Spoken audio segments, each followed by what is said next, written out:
जय श्री गणेश। मैं हूं पंडित जगदीप। जेडी न्यूज़ 24 की ओर से आप सभी का सादर वंदन करते हुए आज के इस वीडियो में अष्टमी तिथि के पुण्य और उनका लाभ, इस शीर्षक को लेकर आपसे रूबरू होने जा रहा हूं।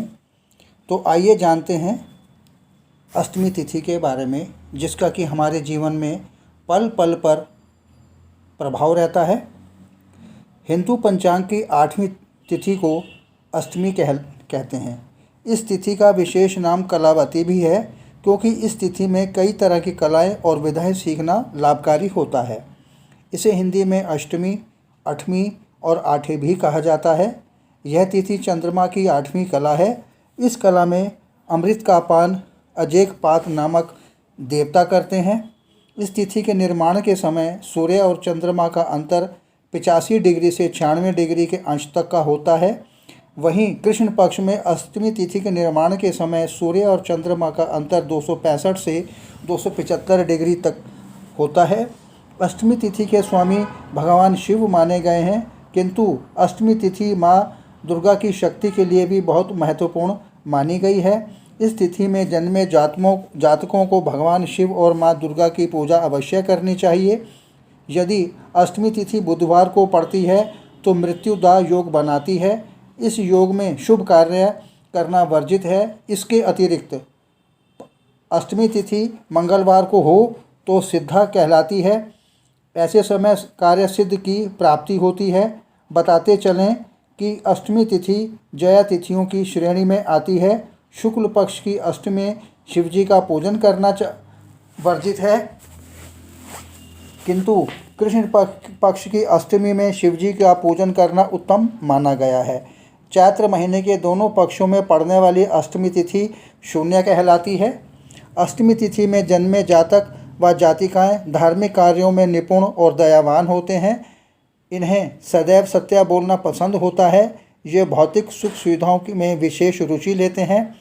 इस तिथि में जन्म लेने वाले लोग कई चीज़ों में विद्वान होते हैं। इनके मन में हमेशा समाज के कल्याण की इच्छा जागृत रहती है। इनको घूमना बहुत पसंद होता है। ये लोग मनमौजी स्वभाव के होते हैं। अष्टमी तिथि के शुभ कार्यों की चर्चा करें तो अष्टमी तिथि में युद्ध, लेखन, राज प्रमोद, स्त्रियों के नए वस्त्र या आभूषण खरीदने जैसे कार्य करने चाहिए।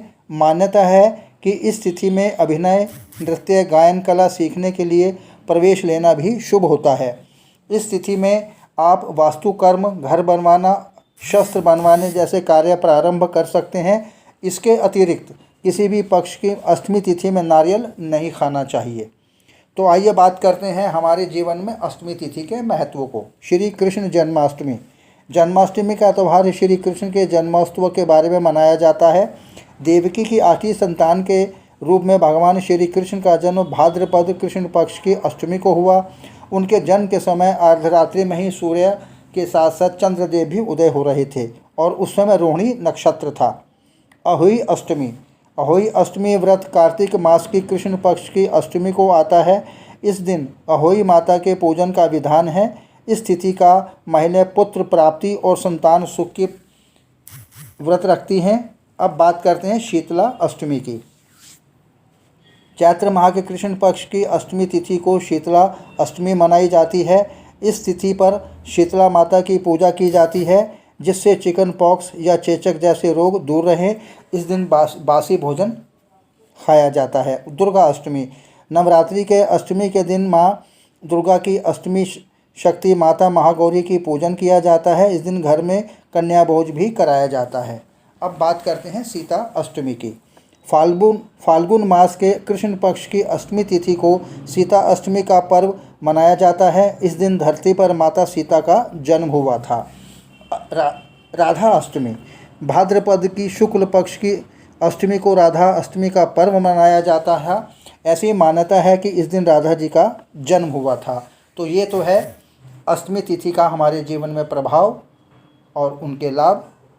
आगे प्रभु इच्छा, प्रसन्न रहें, स्वस्थ रहें। ऑनलाइन परामर्श उपलब्ध। आगामी वीडियो नए प्रसंग के संग आपकी समृद्धि की कामना सहित। पुनः जय श्री गणेश।